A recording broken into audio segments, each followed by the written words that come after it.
morning, everybody, and welcome to Health Talk. I am your host, Dr. Niru Prasad, with my background in pediatrics and emergency medicine, affiliated with Henry Ford Health System, St. Joe, Oakland, and Beaumont. The theme of our Health Talk today is awareness about the monkeypox virus. Joining us today as our guest speaker is Dr. Rushdah Malik, and she is an infectious disease physician. She is going to highlight our viewers about what is monkeypox virus, how we get it, and what are the preventative aspects of it. So I would like to introduce our viewers with Dr. Rushdah Malik. Good morning, Rushdah, and thanks for coming to my show. Good morning, Dr. Niru Prasad, and it's really a pleasure to be here with you today. And we are so happy to have you today, because I've been thinking of getting somebody from infectious disease, and you are so happy that you accepted my invitation. So before we go further, can you please give an introduction to our viewers about you? Yes, so my name is Rushdah Malik, and I'm an infectious disease physician, and I work in a local clinic and serve patients with infections, so treat patients with infections. Okay. Those infections include viral infections, including monkeypox virus and COVID virus. Of course. So yeah, it is a very hot topic nowadays. Yeah.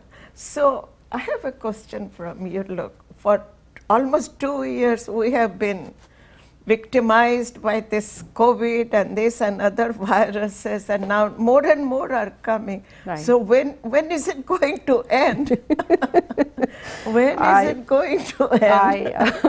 I don't know. Well, simple answer, but I don't think so there's an end. But again, I guess it's all about our behaviors. As far as we are cautious, I think we are able to succeed and go above and beyond it. Okay. So now, what is this? What is monkeypox virus? Right. So it's a big question. You know, the name say monkeypox, and so it is a virus. It is a virus that belongs to a family of orthopox viruses. Okay. And one of the virus people know a lot about is the smallpox virus. Smallpox virus was eradicated long time ago because of the effective vaccine. And after vaccine program got all, stopped, I think now we are seeing this kind of virus, which is monkeypox virus, coming in the picture. It is not a new virus. It is endemic in Africa, in Western and Central Africa. And we see outbreaks happening in outside Africa as well. In fact, you will be surprised to know that in 2003, there was a small outbreak that happened in U.S., Midwestern U.S. Yeah. I read it in one of the journals while I was surfing. Yeah. Two interesting facts. I'll tell you that it was initially described in animals. So that was the disease that was in 1958 were first reported in captive monkeys in a research lab. And later on, I think it was in 1970s when we found first human case. It was in a child from Democratic Republic of Congo.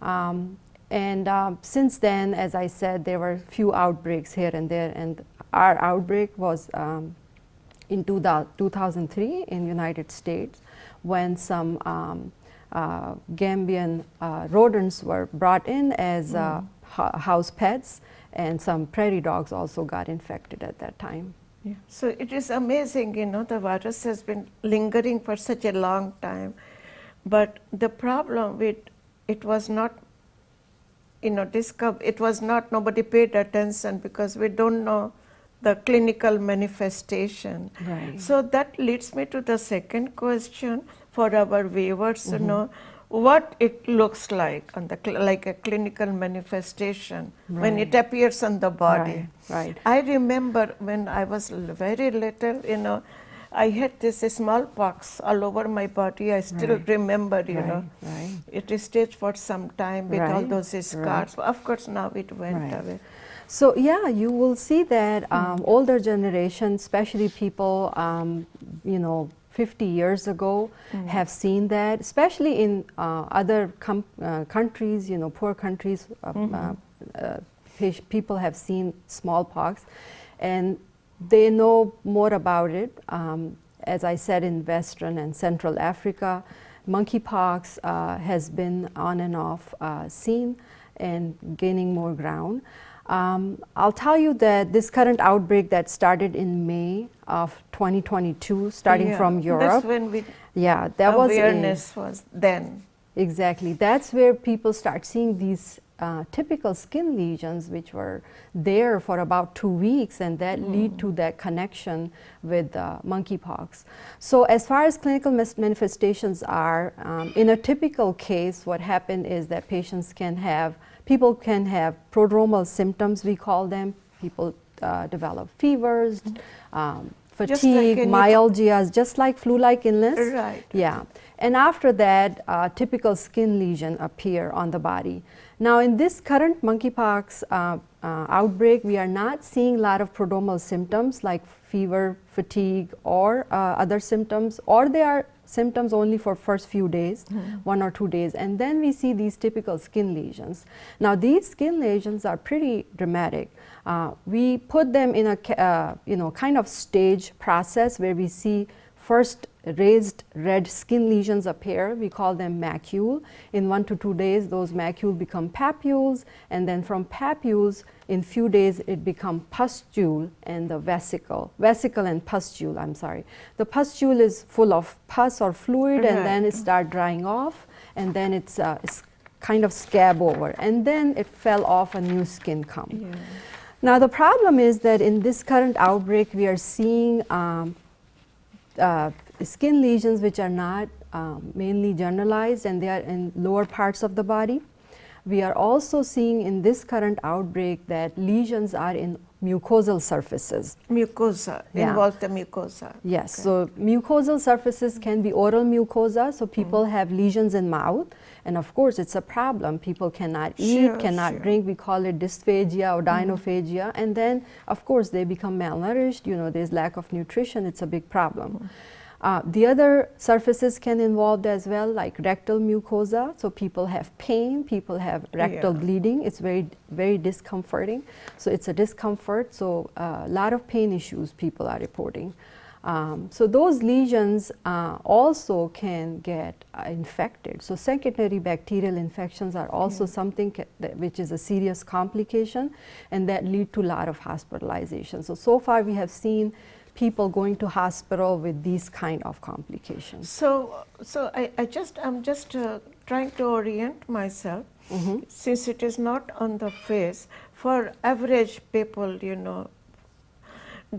it has more resemblance to chickenpox virus or not measles. No, is it more like a chickenpox virus or viruses, because they too, pustules and blisters. So there are few subtle differences. In chickenpox, we see virus or skin lesion come in crops.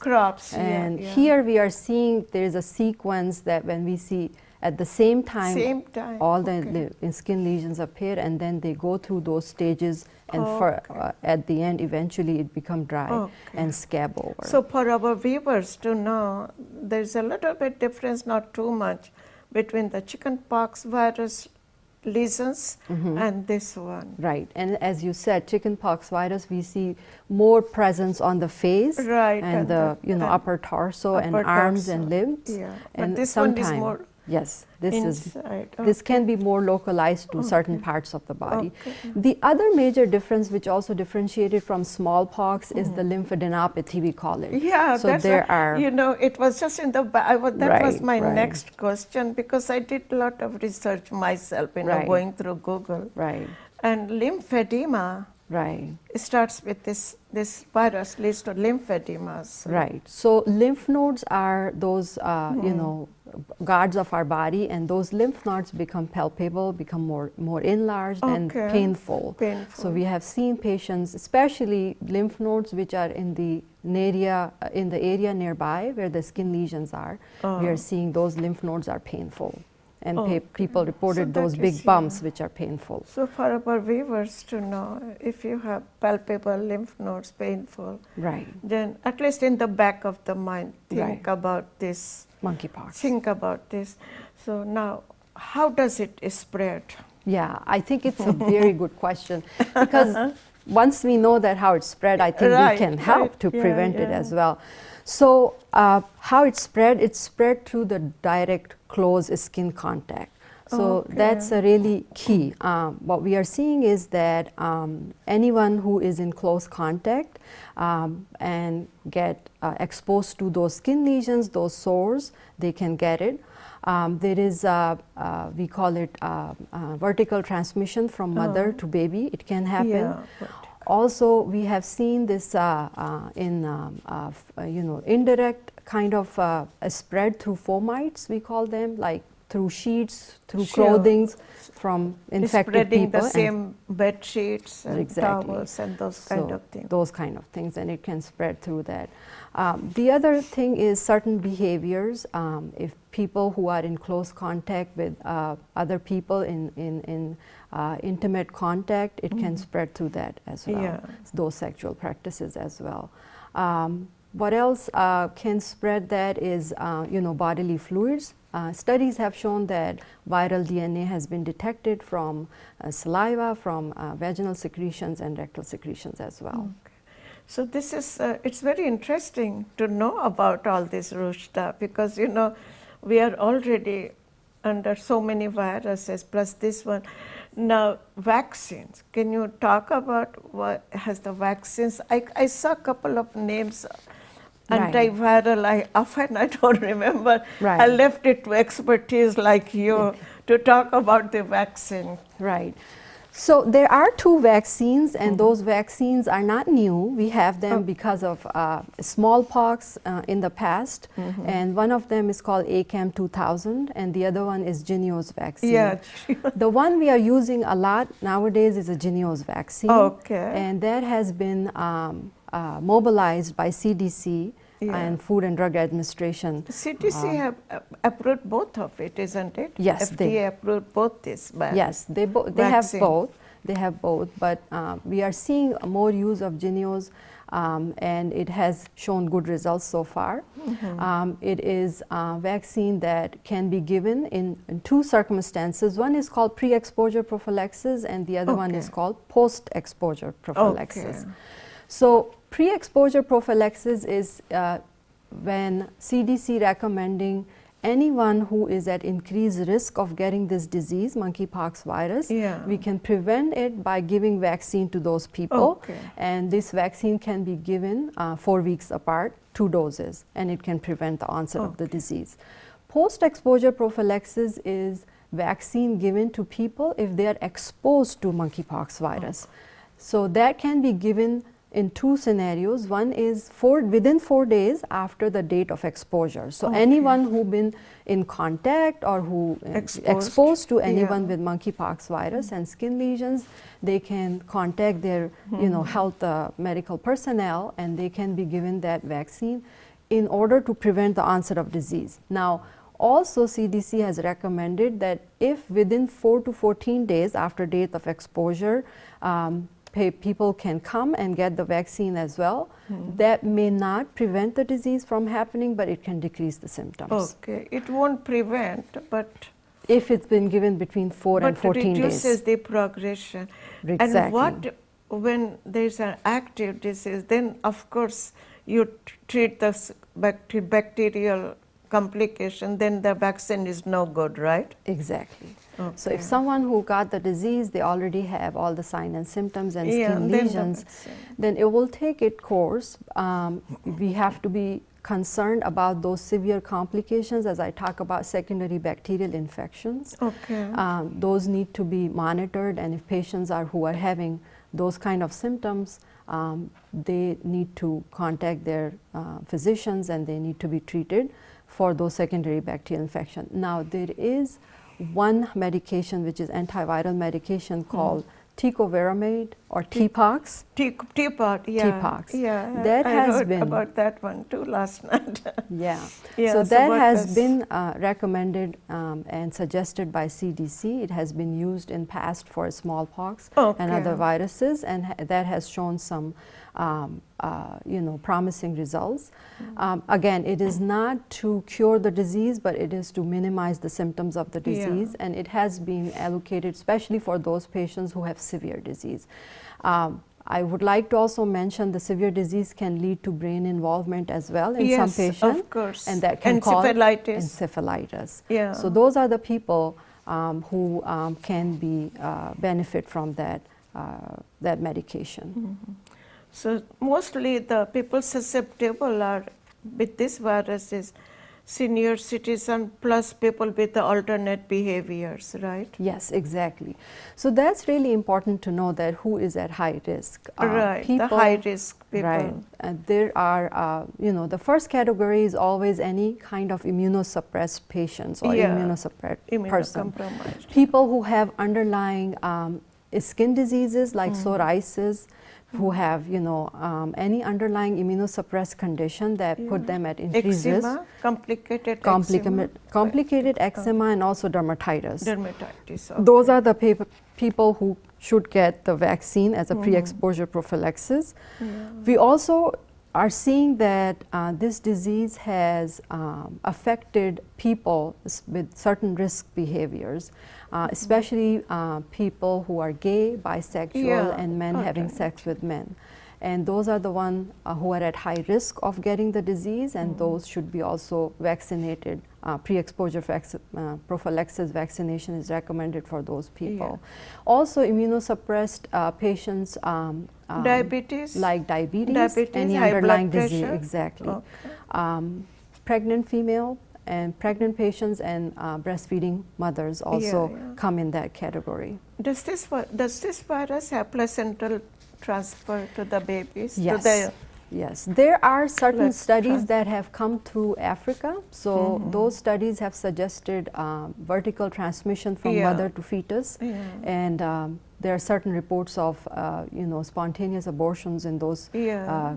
cases as well. So Yeah. it can spread There's one through journal, placenta. I don't remember, they were showing all those African pregnant women. You Yes. probably know more than I do, Yeah, carrying this virus and yeah. later on. I the think there kids. was one study in Lancet journal Africa, that yeah, in Lancet- Africa. You are right, that was in the Lancet, Lancet. yeah, with all the pictures, yes. Yeah, yeah. So that's a big concern for our Yeah. pregnant patients, and we want to, say we're going to protect them. Yeah. So now, but for our general population right now, we are already victimized by so many other viruses, like COVID and its variant, Omicron. So we don't need to worry about this one because it's not so common, right? So we just protect ourselves, of course, Right.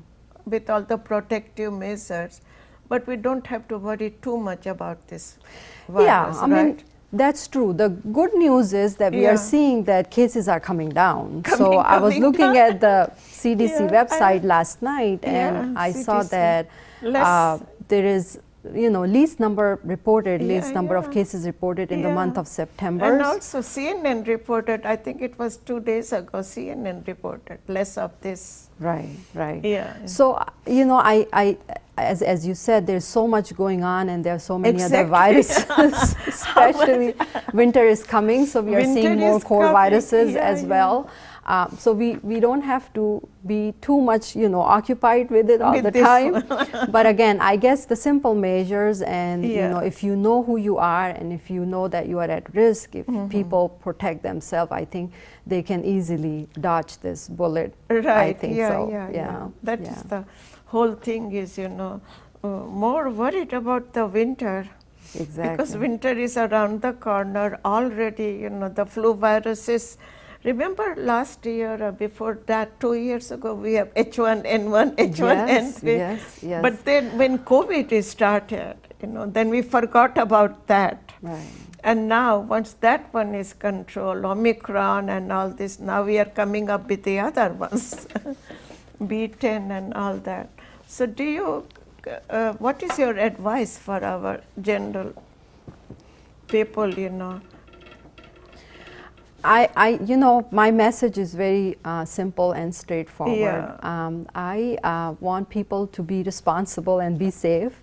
You know, when out in crowds, you know, be careful, especially when around people, you know, especially if you see anyone with skin lesions, be very careful. Also, my message is for immunosuppressed patients, especially patients in certain populations, patients with immunosuppressed status, or they have underlying diseases, underlying skin disorders. They have to be extra careful, especially when they go out, you know, avoid close contact, you know, keep some distance.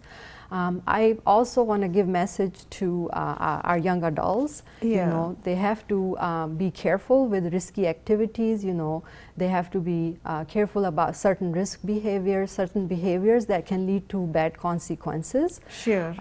Also, my message is for everyone to be careful when whatever you do. Exactly. You know, take care of your self-hygiene. One has to be very careful, you know, taking care of themselves, about their self-hygiene, changing clothing, taking showers, those kind of things. Healthy lifestyle, you know what are unhealthy practices, and that can lead to some kind of these problems. Because, you know, working at emergency room, you know, I used to see so many of those, you know, people with alternative behaviors, all those, and I could just, it is right in front of me. Now that the whole thing has come back again, all those things comes back in the mind that people has to be very, very careful what they do, right? Exactly. Among the pets, you know, that we have, dogs, cats and all those, that we don't worry so much, right? We don't have monkeys here, too many, except for the farms. Right. You will be surprised. It has been reported in other pets as well, including Is that so? prairie dogs, and you know, then rodents and Gambian rats, and some people have those as pets. So there is human to animal to human transmission reported. But we are not seeing that kind of pattern here in this outbreak, so that's a good thing. But again, I think one has to be careful, especially if anyone who has monkeypox in household, they have to be careful with their pets. And as I said, I think the biggest take-home message is that whenever in doubt, you isolate. We recommend isolation for 21 days. So it is a 21 days isolation? It is, 14 to 21 days, because especially when the skin lesions start, from the beginning of the skin lesion till the end of the last scab, patients are still, or people are still contagious. So they have to be in isolation for all that time period. So there was one question I would like to ask you. How about HIV and monkeypox? Right. What is the correlation between these two? So we are seeing this in HIV patients, and I think there are two correlations we can make. Number one, because these are immunosuppressed patients, and again, with any immunosuppressed status, these patients are at high risk of getting the disease, so transmission is easy, and then at the same time, they can have a severe disease. The other is those sexual practices. So people who have multiple sexual partners, people who have... I was going to ask you about that. Right. With the multiple sex partners. So, you know, the more these kind of behaviors, including different kinds of sex practices, different behaviors, then can put these patients at high risk. So those things have been, you know, raised the question in the beginning when we see, especially when this virus outbreak started, it was mainly in patients who are bisexual, who are gays, and who are having those parties and multiple sexual, you know, encounters. I think education is out there. I think there is a lot has been done, especially when the status was started as a medical emergency. You know, there's a lot of resources put together, and people are getting the message very clear right now that we all have to be responsible for ourselves, and you know, be careful and be responsible.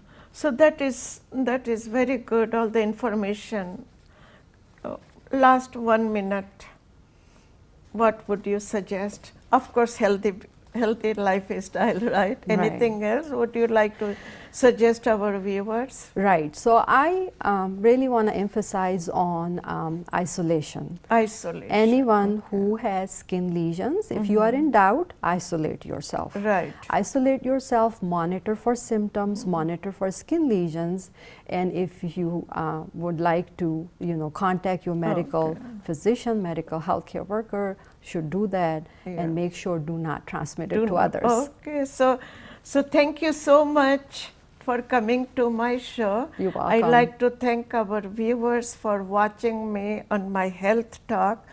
The title is Awareness About Monkeypox Virus by our infectious disease specialist, Dr. Rushdah Malik. Until I see you guys again, have a safe and a wonderful winter. I'd like to thank our producer, our camera people to help me produce this show. Thank you again. Thank you so much for having me today.